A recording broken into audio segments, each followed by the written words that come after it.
नमस्कार साथियों, स्वागत है आपका स्काई एकेडमी 360 में। तो कैसे हैं दोस्तों? आशा करता हूं अच्छे होंगे। प्रिपरेशन आप लोग की अच्छे से हो रही होगी।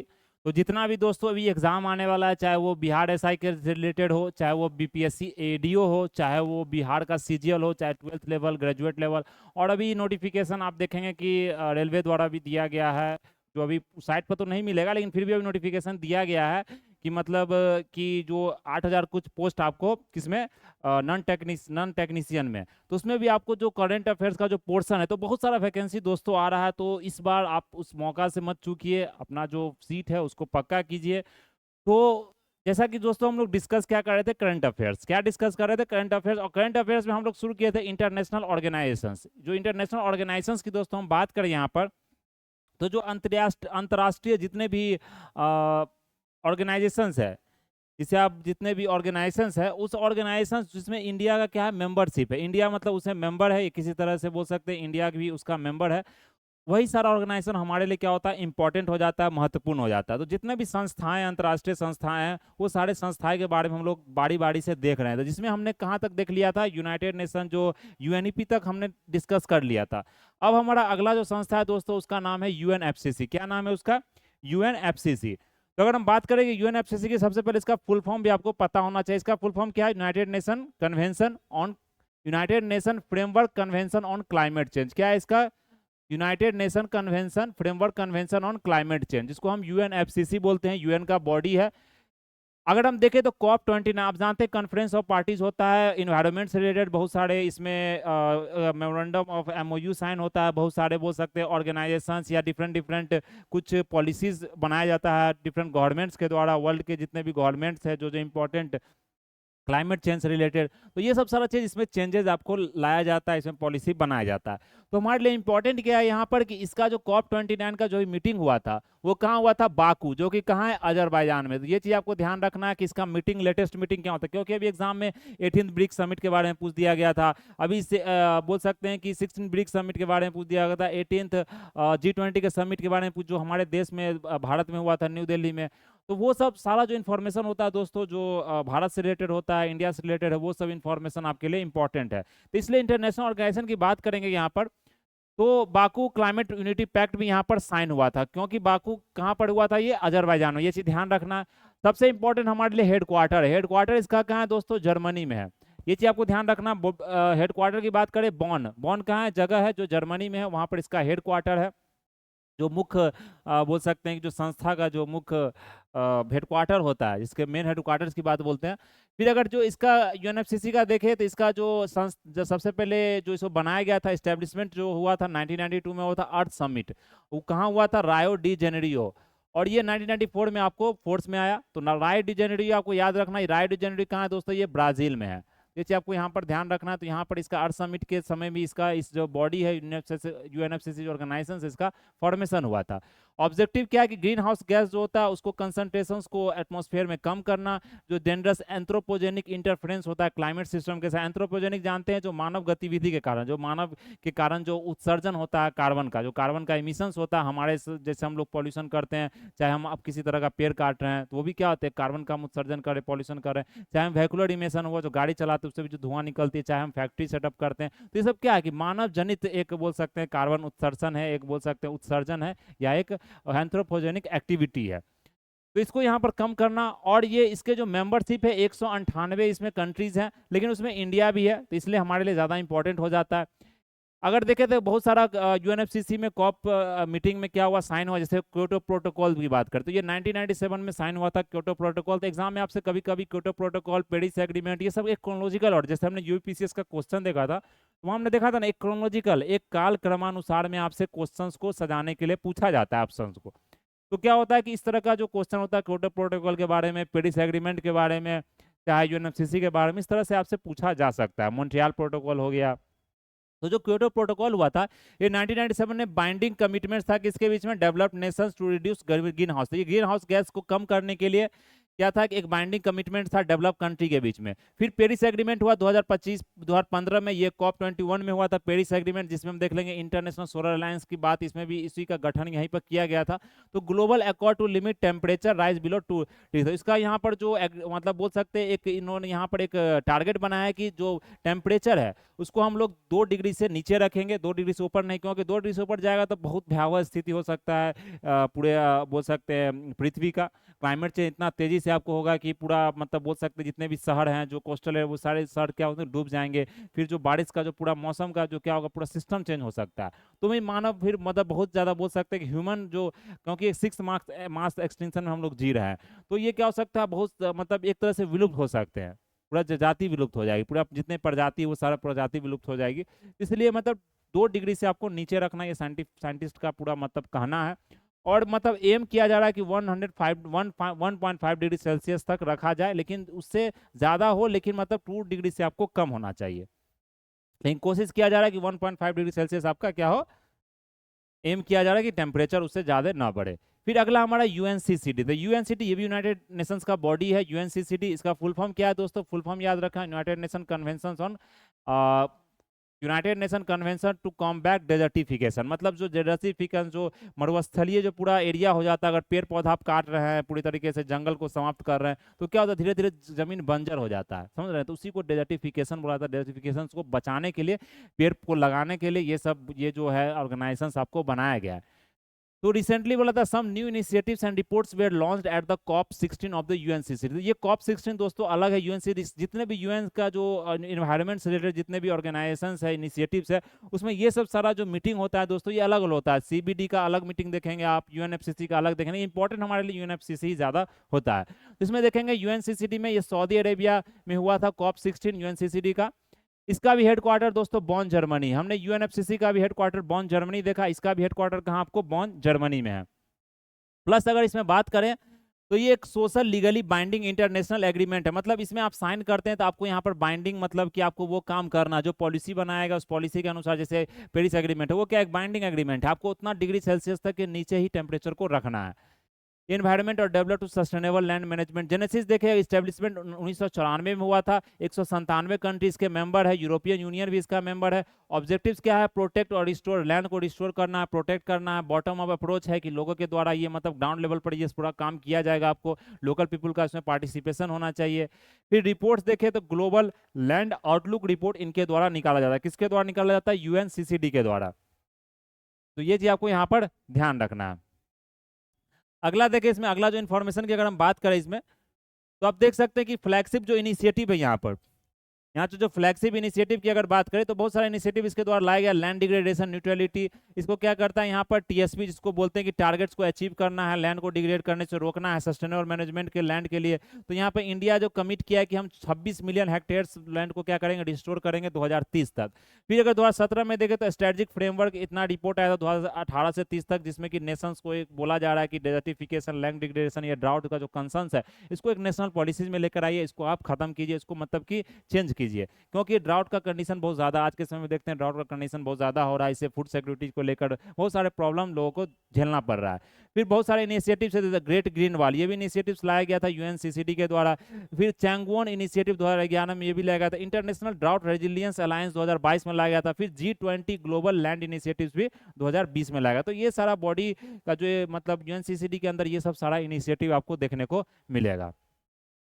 फिर अगला देखे जैसे यहाँ पर भी COP 16 है, तो COP का जो मीटिंग है इसको मतलब ही होता है दोस्तों कॉन्फ्रेंस ऑफ पार्टी। तो UNCBD United Nation Convention on Biological Diversity की अगर बात करें, इसका फुल फॉर्म यही होता है, UN convention on Biological diversity. तो ये COP 16 का मीटिंग हुआ था रिसेंटली, 16 COP मीटिंग का मीटिंग हुआ था। कौन था, COP 16 का मीटिंग हुआ था, ये चीज आपको यहाँ पर ध्यान रखना है। तो इसका जो थीम क्या था यहाँ पर, पीस विथ नेचर। क्या इसका थीम था दोस्तों यहाँ पर, पीस विथ नेचर। तो it is the first COP since अगर देखें तो ये पहला COP है एडॉप्शन, जो कन्मिंग मॉन्ट्रियल जो ग्लोबल बायोडायवर्सिटी फ्रेमवर्क था उसके बाद ये पहला COP है जो कि मतलब कि अभी हुआ है। फिर अगर 2026 की बात करें तो COP 17 आपको होगा कहाँ पर, यरवान आर्मेनिया में होगा।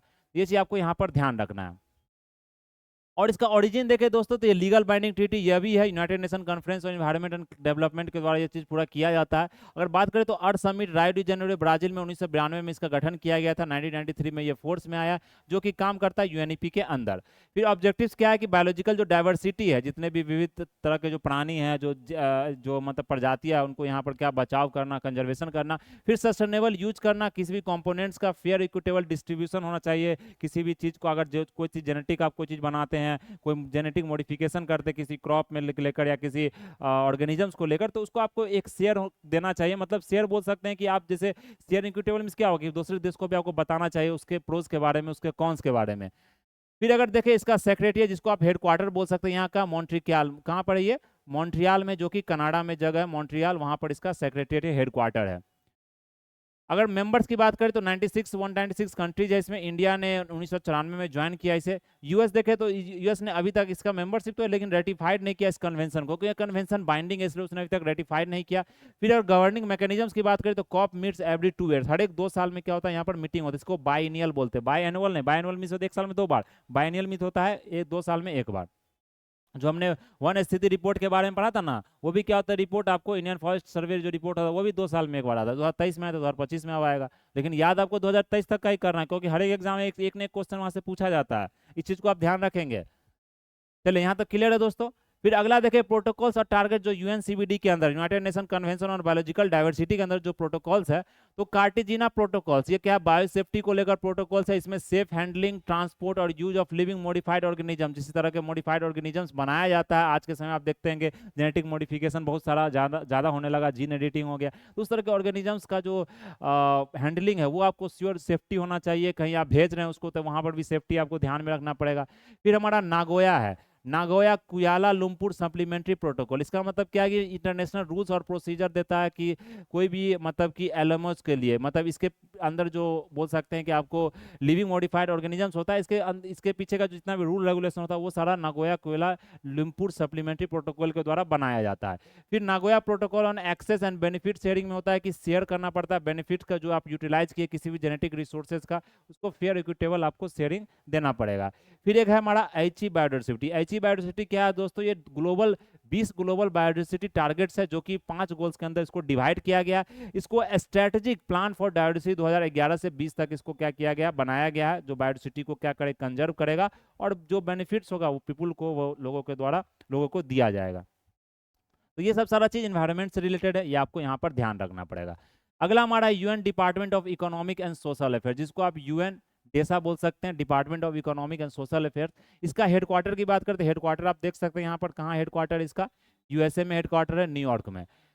तो जो यूएनडीएसए के बारे में, इसका एम क्या होता है कि इंटरनेशनल कोऑपरेशन और इकोनॉमिक, सोशल और एनवायरमेंटल इशू को क्या करता है, ये प्रमोट करता है, इंटर गवर्नमेंटल जो जितने भी कॉपरेशन होते हैं। फिर इसका जो इस्टेब्लिशमेंट हुआ था 1948 को हुआ था, जिसमें कि international cooperation, economic, social, environmental issue को क्या करेगा, ये प्रमोट करेगा। ऑब्जेक्टिव क्या है कि सस्टेनेबल डेवलपमेंट को प्रमोट करेगा, पॉलिसी एनालिसिस यहाँ पर करवाएगा, कैपेसिटी बिल्डिंग हो गया, कोऑर्डिनेशन हो गया यूएन मेंबर स्टेट्स के बीच में। फिर हाई लेवल पॉलिटिकल फोरम है इसके अंदर, जो इनिशिएटिव शुरू किया गया है, जिसको हम मॉनिटर्स करते हैं, प्रोग्रेस ऑन सस्टेनेबल डेवलपमेंट जो गोल्स है उसके अंदर क्या प्रोग्रेस हुआ है। फिर अगर देखें तो ग्लोबल पॉलिसी डायलॉग्स भी बनाया गया, देशा ग्लोबल पॉलिसी डायलॉग, जिसके अंदर क्या होगा, बहुत सारे जो स्टेक होल्डर्स है वो इसमें इंगेज होंगे और बहुत सारे एड्रेस करेंगे इकोनॉमिक और सोशल चैलेंजेस को। फिर मेंबरशिप देखें तो 193 मेंबर्स है यूएन मेंबर्स, इसमें इंडिया भी एक मेंबर है। और सबसे इंपॉर्टेंट इसमें क्या है कि आप कौन कौन सा रिपोर्ट्स और इंडाइसेस रिलीज किया जाता है, किसके द्वारा, यहाँ पर यूएन डेसा के द्वारा। तो आप देखते हैं world economic situation and prospects report, तो ये चीज ध्यान रखना, वेस्प जिसको बोलते हैं, एनालिसिस करता है ग्लोबल इकोनॉमिक ट्रेंड्स और चैलेंजेस को। फिर वर्ल्ड सोशल रिपोर्ट जो होता है, ये insights social trends affecting equality और डेवलपमेंट को। फिर ग्लोबल सस्टेनेबल डेवलपमेंट रिपोर्ट जो होता है, जीएसआईडीआर, इसमें ट्रैक्स करता है कि सस्टेनेबल डेवलपमेंट कितना कंट्री ने अचीव किया है। फिर financing for sustainable development report, जिसमें कि आपको फंड देना होता है, कितना फंड दिया गया, कितना फंड को यूज किया गया। तो ये सब सारा चीज आपको रिपोर्ट रिलीज किया जाता है यूएन डेसा के द्वारा। तो ये हमारा ऑर्गेनाइजेशन था यूएन डेसा के बारे में। तो एक एक ऑर्गेनाइजेशन दोस्तों आपको यहाँ पर ध्यान रखना, एग्जाम में ये सारा ऑर्गेनाइजेशन आपके पूछा जाता है और इससे रिलेटेड जितने भी इंफॉर्मेशन वो भी आपसे वहाँ पर पूछा जाता है, तो ये चीज आपको ध्यान रखेंगे वहाँ पर। चलिए अगला जो हम बात करेंगे यहाँ पर दोस्तों, ये हमारे UN sustainable development solutions network के बारे में, ये भी इंपॉर्टेंट है। यूएन डेवलपमेंट सॉल्यूशंस नेटवर्क के बारे में अगर हम ध्यान दें यहाँ पर, तो तो क्लियर आपको दिख रहा होगा यह। तो अगर बात करें UN sustainable development solutions network के बारे में, तो यहाँ पर जो बताया जाता है दोस्तों ये सस्टेनेबल डेवलपमेंट सॉल्यूशन नेटवर्क के बारे में, जिसको हम एसडीएसएन बोलते हैं। क्या बोलते हैं? जिसको हम एसडीएसएन बोलते हैं, दिख रहा होगा आपको। तो फुल फॉर्म इसका लिया गया सस्टेनेबल डेवलपमेंट सॉल्यूशंस नेटवर्क। तो ये बॉडी किसके अंदर है? यूएन के अंदर बॉडी है, सपोर्ट करता है 2030 का जो एजेंडा है सस्टेनेबल, आप जानते हैं 15 से 30 15 साल का पूरा एजेंडा बना सस्टेनेबल डेवलपमेंट गोल्स को लेकर, जिसमें 16 का पूरा आप 16 पूरा गोल्स हैं। तो सारे गोल्स आपको याद रखने, कौन कौन नंबर पर किस गोल्स के बारे में बात किया गया, उसका एम क्या रखा गया। तो 2030 का एजेंडा पूरा यहाँ पर रखा गया। इसका एस्टेब्लिशमेंट कब हुआ था? 2012 में हुआ था। ऑब्जेक्टिव क्या है कि मोबिलाइज करता है ग्लोबल एक्सपर्टाइज को sustainable development solutions at the local national global levels पर, कि आप किस तरह से काम कर सकते हैं सस्टेनेबल रूप में। फिर अगर यहाँ पर देखे मेंबरशिप देखे तो 2000 कम से कम मेंबर्स है, जिसमें कि बहुत सारे इंस्टीट्यूशंस भी, ऐसा नहीं किसी बोल सकते हैं कंट्री है, इंस्टीट्यूशंस है, यूनिवर्सिटीज़ हैं, 57 नेशनल रीजनल नेटवर्क्स हैं। फंक्शन क्या होता है कि पॉलिसी एडवाइस दिया जाता है, रिसर्च को प्रमोट किया जाता है, कोलैबोरेशन होता है, फोस्टर्स या बोल सकते हैं कोलैबोरेशन को फोस्टर किया जाता है किसी अचीव करने के लिए एसडीजी को। तो मतलब एक तरह से रिसर्च बॉडी की तरह आप इसको बोल सकते हैं, पॉलिसी का फॉर्मेशन होता है। इनिशिएटिव्स की बात करें तो यूथ सॉल्यूशंस प्रोग्राम भी इसके अंदर बनाया, जिसमें यूथ को, यंगस्टर को इंगेज किया जाता है सस्टेनेबल प्रोग्राम में। फिर अगर एसडीएसएन का नेटवर्क देखें तो ये एसडीजी सॉल्यूशंस को रीजनल लोकल कॉन्टेक्स्ट में आपको बताता है। फिर थीमेटिक नेटवर्क है जो कि क्लाइमेट, एनर्जी और बायोडाइवर्सिटी के बारे में बताता है। तो इसका इंपॉर्टेंट क्या है आपको याद रखना, एस्टेब्लिशमेंट और हेडक्वार्टर इसका आपको मेनली हेडक्वार्टर तो नहीं, क्योंकि एक तरह से ये ऐसा बॉडी है कि मतलब बोल सकते हैं कि रिपोर्ट्स इंडाइसेस ज़्यादा बनाता है, या बोल सकते हैं कुछ इनिशिएटिव इस तरह का करता है, कुछ पॉलिसी को लेकर काम करता है। तो ये उतना ज़्यादा बोल सकते हैं इसका एक हेडक्वार्टर आपको नहीं दिया गया। फिर अगर बात करें रिपोर्ट्स के बारे में, तो कौन कौन सा रिपोर्ट्स यहाँ निकलता है? सस्टेनेबल डेवलपमेंट रिपोर्ट्स, जो कि ट्रैक करता है एसडीजी प्रोग्रेस को। एसडीजी सिटीज गाइड करता है, जो सिटी का अर्बन एरियाज को एसडीजी कितना सस्टेनेबल डेवलपमेंट गोल्स अचीव हुआ है कि नहीं, उस चीज़ को ये टारगेट करता है। फिर ग्लोबल हैप्पीनेस पॉलिसी रिपोर्ट भी निकालता है, कि जो हैप्पीनेस को लिंक करता है सस्टेनेबल डेवलपमेंट से। फिर एसडीजी ट्रांसफॉर्मेशन रोड मैप्स भी बनाता है, जिसमें कि आपको एसडीजी एक्सेलरेशन किस तरह से एसडीजी आगे बढ़ रहा है उसको भी क्या करता है यहाँ पर, ये रिपोर्ट करता है। तो ये सब सारा रिपोर्ट्स है, इसको आपको यहाँ पर ध्यान रखना है। चलिए दोस्तों, तो यहाँ तक क्लियर है आपको? तो किसी तरह का अगर डाउट हो रहा था आप जरूर कमेंट करके बताएं। अगला क्या है? United Nations Alliance of Civilization, जिसको हम यूएनएओसी बोलते हैं। क्या बोलते हैं इसको? यूएनएओसी बोलते हैं। इसमें क्या है कि जो ये 10th global forum of United Nation Alliance of Civilization adopted Cascais Declaration in Portugal. तब एक मीटिंग हुआ था दोस्तों, जिसमें कि आपको कैस्काइस डिक्लेरेशन पोर्तुगल में, इसको जो पुर्तगाली जिसको बोलते हैं वहाँ पर ये डिक्लेरेशन हुआ है, इसका नाम है कैस्काइस डिक्लेरेशन। तो इसका एस्टेब्लिशमेंट 2005 में हुआ था। सॉफ्ट पावर पॉलिटिकल टूल है, जो UN Secretary General for conflict prevention, conflict resolution में ये काम करता है। 5 प्रायोरिटी एरियाज है, एजुकेशन में, यूथ में, माइग्रेशन में, मीडिया में, women as peace mediators. Objectives क्या है इसका? तो ग्लोबल कंजर्वेशन पर आपको ये काम करता है। चैलेंजेज अपॉर्चुनिटी, जैसे इंटरकल्चरल इंटरेक्शंस हो गया, इनोवेशंस को प्रमोट करता है, म्यूचुअल रिस्पेक्ट हो गया, कोऑपरेशन हो गया। फिर देखें तो प्रिवेंट इंटरकल्चरल टेंशंस को यहाँ पर प्रिवेंट करता है, किसी तरह का इथिकल कॉन्फ्लिक्ट न हो जाए। स्टीरियोटाइप्स को भी यहाँ पर कॉम्बैट करता है, किसी वुमेन को लेकर, किसी तरह को जेंडर इनजस्टिस को लेकर, मिस परसेप्शंस को लेकर, डिस्क्रिमिनेशन एंड जेनोफोबिया को लेकर। जो कि जेनोफोबिया क्या होगा कि इथिकल बोल सकते हैं कि भेदभाव आप कर रहे हैं, एक मतलब कि कल्चरल किसी के साथ भेदभाव करे, कोई ट्राइबल है उस कम्युनिटी के साथ आप भेदभाव करें, तो इसको जेनोफोबिया बोलते हैं। ग्रुप ऑफ फ्रेंड्स देखें यहाँ पर एक इनिशिएटिव है इसके द्वारा, एक community of countries and international organisations which actively promote the UNAOC objectives. It consist of 160 member, जिसमें कि इंडिया भी इसका मेंबर्स है। तो ये सारे मेंबर्स हैं इसमें, जिसको ग्रुप ऑफ फ्रेंड्स यहाँ पर बोला जाता है। फिर अगला हमारा इंटरनेशनल लेबर ऑर्गेनाइजेशन। क्या है दोस्तों? यहाँ पर इंटरनेशनल लेबर ऑर्गेनाइजेशन को आईएलओ बोलते हैं। ये बहुत इंपॉर्टेंट है, यहाँ से क्वेश्चन आपसे पूछा जाता है इंटरनेशनल लेबर ऑर्गेनाइजेशन से।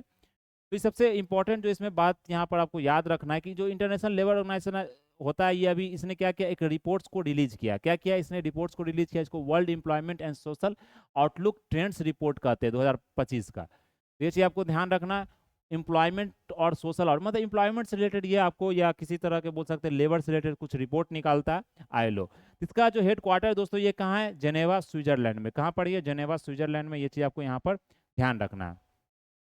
अगला देखें, जो इंटरनेशनल लेबर ऑर्गेनाइजेशंस है, ये ओनली ट्राइपार्टाइट यूएन एजेंसी है 1919 से। It brings together government, employers and workers from 187 members. कितने members? 187 members states to set labour standards, create policies and promote decent work. तो आज के समय जो देखते हैं लेबर कोड होता है या लेबर लॉ बनाया जाता है, वो सब जो पूरा एक इंस्पिरेशन लिया जाता है, जो पूरा जो पॉलिसी को बनाया जाता है, तो वो सारा चीज आपको यहीं से आता है, इंटरनेशनल लेबर ऑर्गेनाइजेशन। तो जितने मेंबर्स कंट्री, इंडिया भी इसके मेंबर है, तो जितने मेंबर कंट्रीज है वहाँ से मतलब इस चीज़ को आपको लेबर लॉज के लिए या बोल सकते हैं कि एम्प्लॉयर्स के लिए ये सब सारा रूल रेगुलेशंस आपको यहाँ पर बनाया जाता है। इंडिया भी क्या इसका एक फाउंडिंग मेंबर है, जब ये बना था 1919 में, तब ये इंडिया भी उसका मेंबर था।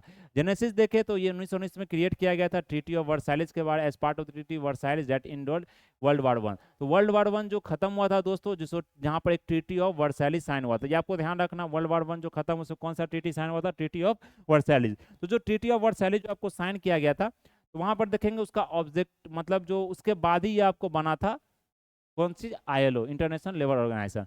इसका ऑब्जेक्टिव क्या है कि ये प्रमोट करता है, रियलाइज करता है आपको standards, fundamental principles and rights at work. Plus देखे तो क्रिएट करता है greater opportunity for women and men to secure decent employment, to enhance the coverage and effectiveness of the social protection for all, to strength tripartism and social dialogue. तो ये सारा चीज आप देखते हैं वर्क से रिलेटेड है, जो आपको एक डिसेंट वेज मिले, डिसेंट सैलरी मिले, जो आज के समय आपके लिए यूज हो रहा है, चाहे आपको डिसेंट एक स्टैंडर्ड वर्किंग एनवायरनमेंट मिले, समझ रहे हैं ना। ये सब सारा चीज़ आपको यहाँ पर देखने को मिलेगा। तो ये चीज़ आपको यहाँ पर ध्यान रखना। मेनली इसका इंपॉर्टेंट है कि इसका हेडक्वार्टर है जेनेवा स्विट्जरलैंड में, आईएलओ जिसका 1919 में इंडिया फाउंडिंग मेंबर था। फिर अगला हमारा डब्ल्यूएचओ के बारे में। डब्ल्यूएचओ इंपॉर्टेंट दोस्तों, अभी कोरोना का समय था तो जानते हैं डब्ल्यूएचओ को रिलेटेड बहुत सारा रिपोर्ट निकलता था, बहुत सारा इसके दिशा निर्देश आपको बनाए जाते थे, बहुत सारे डायरेक्टिव्स इसके द्वारा दिया जाता था, और इंडिया भी इसके मेंबर हैं। तो इंडिया ही मेंबर है, इसलिए इंपॉर्टेंट ऑर्गेनाइजेशन होता है हमारे एग्जाम के पर्पज, एग्जाम के पॉइंट ऑफ व्यू से अगर बात करें तो सबसे पहले अगर हम बात करेंगे डब्ल्यूएचओ के बारे में, चलिए डब्ल्यूएचओ के बारे में अगर हम बात करें यहाँ पर, तो अगर देखेंगे यहाँ पर हम डब्ल्यूएचओ के बारे में देखें तो सबसे पहले अगर बात करेंगे हम किसके बारे में, हेडक्वार्टर के। हेडक्वार्टर इसका कहाँ है, जेनेवा। जेनेवा आप सभी लोग जानते हैं ये कहाँ पर है, जेनेवा स्विट्जरलैंड में है। जेनेवा कहाँ है, यहाँ पर हमने देखा है जेनेवा स्विट्जरलैंड में है। हेडक्वार्टर हमारा क्या होगा, स्विट्जरलैंड। इसका जो फाउंडेशन हुआ था 1948 में होता है, स्पेशलाइज एजेंसी है यूएन का, ये यूएन का भी, यह भी एक बॉडी है, यह भी एक एजेंसी है। ऑब्जेक्टिव्स क्या है कि जो leads and champions global efforts to give everyone everywhere an equal chance to live a healthy life. तो मतलब एक हेल्थ से रिलेटेड इन पूरा मतलब कि जो पॉलिसीज होता है, जो हेल्थ से रिलेटेड कोई भी मतलब डायरेक्टिव्स होता है, वो आपको डब्ल्यूएचओ द्वारा बनाया जाता है। जिससे इसके मेंबर्स होते हैं 194 मेंबर्स है, इंडिया भी इसका मेंबर्स है। गवर्नेंस देखें तो वर्ल्ड हेल्थ असेंबली इसका सुप्रीम डिसीजन मेकिंग बॉडी है। इनिशिएटिव्स की बात करें दोस्तों तो यहाँ पर जो क्या एक मे डेविस, इसको मेडिकल डिवाइसेज इंफॉर्मेशन सिस्टम बोला था, एक इनिशिएटिव है। ग्लोबल बेंचमार्किंग टूल है, जीबीटी जिसको बोला जाता है। फिर एक global strategic preparedness readiness and response plan भी है इसका। फिर देखें तो कोरोना वायरस नेटवर्क, ये भी देखिए भी नेट बोला जाता है इसको, कोरोना वायरस नेटवर्क, जो कि निकाला गया था कोरोना वायरस के बाद, या किसके द्वारा इनिशिएटिव निकाला गया है, डब्ल्यूएचओ के द्वारा। फिर global initiative on digital health, ये भी जो आज के समय डिजिटल जो डाटा हम की बात करते हैं कि हेल्थ को क्या करना, रिकॉर्ड करना, बहुत सारे डिजिटली आपका आज के समय इंश्योरेंस पॉलिसी बन रहा है गवर्नमेंट के द्वारा, जो आरोग्य सेतु है, आरोग्य भारत या विन पोर्टल, कोविन पोर्टल, ये सब क्या है, ये सब आपको ये डिजिटल इनिशिएटिव्स का ही मतलब एक रूप है। तो मैनिफेस्टो उसी का आपको देखने को मिल रहा है। तो ये चीज़ आपको यहाँ पर ध्यान रखना है।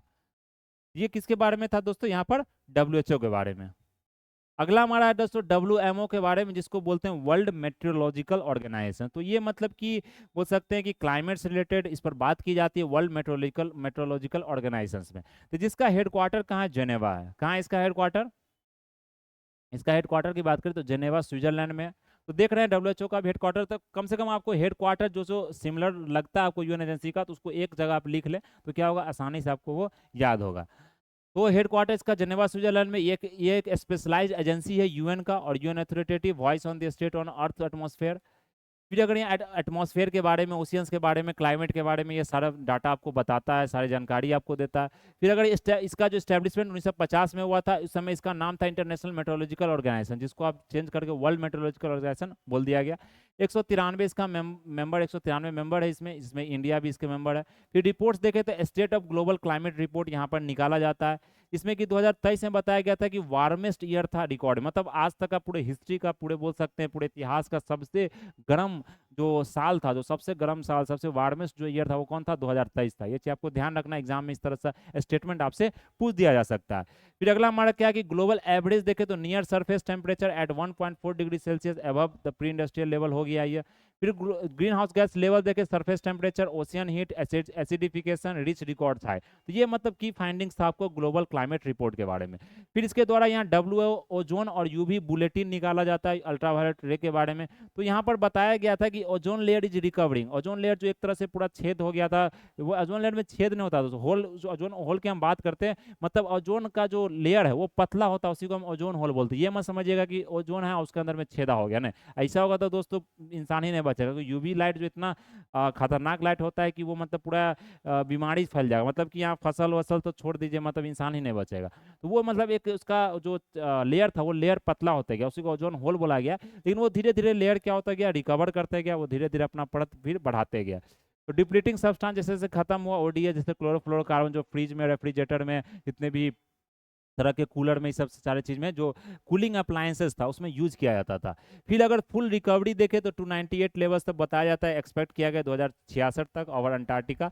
लेकिन 2045 तक आ गया आर्टिक, और बाय 2040 तक आपको रेस्ट ऑफ द वर्ल्ड में क्या होगा, रिकवर हो जाएगा पूरी तरीके से, जो मतलब जो भी मतलब नुकसान पहुंचा था ओजोन लेयर। क्योंकि आज के समय में वो सब सारे गैस को, जो मतलब ओजोन डिप्लीटिंग सब्सटेंस है, उसको पूरा हटा दिया गया।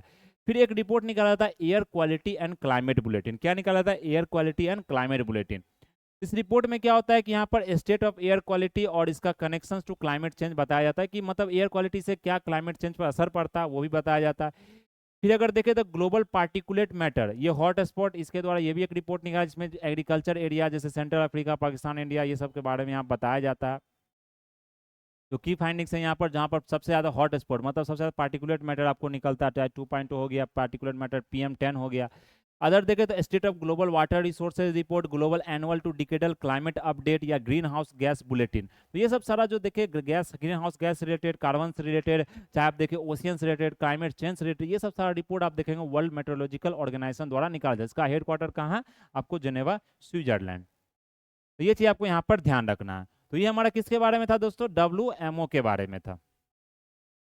अगला हमारा क्या है यहाँ पर है, जो हम बात कर लेंगे को लास्ट इसको लेते हैं, उसके बाद फिर नेक्स्ट हम लोग कंटिन्यू करेंगे। तो वर्ल्ड इंटेलेक्चुअल प्रॉपर्टी ऑर्गेनाइजेशन, इसको आप क्या बोलते हैं, वीपो, याद रखना, वर्ल्ड इंटेलेक्चुअल प्रॉपर्टी ऑर्गेनाइजेशन, जिसका देखें तो ग्लोबल इनोवेशन जो इंडेक्स रिपोर्ट है 2024 का, 25 में भी आएगा, लेकिन 2024 का रिपोर्ट जो रिलीज किया गया इसी के द्वारा, वर्ल्ड इंटेलेक्चुअल प्रॉपर्टी ऑर्गेनाइजेशन को द्वारा रिलीज किया था। कॉर्नेल यूनिवर्सिटी भी उसमें साथ देती है, और इंसिड बिजनेस स्कूल भी उसमें आपको साथ देती है। लेकिन हेडक्वार्टर देखें तो जेनेवा, स्विट्जरलैंड है। तो जेनेवा स्विट्जरलैंड देख रहे हैं, बहुत सारे ऑर्गेनाइजेशंस का हेडक्वार्टर है। तो WFO, तो आप कभी कभी एक एजुकेटेड गेस में आप जा सकते हैं जेनेवा स्विट्जरलैंड के साथ, अगर आपको नहीं आ रहा है तो, मतलब एक मतलब वहाँ पर आप बोल सकते हैं कि थोड़ा सा आपको एजुकेशन, थोड़ा सा गेस करना पड़ेगा, थोड़ा सा तुक्का में भी कभी कभी क्या होता है कि एजुकेशन, मतलब कि आपको पता होना चाहिए, नहीं कि अपने मन से आप तुक्का मार दिए जय माता दी करके, वो नहीं होना चाहिए। तुक्का में आपको कुछ पता होना चाहिए किसी चीज़ के बारे में। तो अगर देखें तो इसका 1967 में एस्टेब्लिशमेंट हुआ था वीपो कन्वेंशन के द्वारा, जो कि मतलब अर्लियर बीपड़ी था, जिसको आप बाद में इसको वीपो कर दिया गया। स्पेशलाइज UN एजेंसी का ये बॉडी है, आपको ध्यान रखना, जो पॉलिसी फॉर्मेशन, इंफॉर्मेशन कोऑपरेशन में सारा काम करता है। 193 मेंबर्स हैं, इंडिया भी इसके मेंबर है।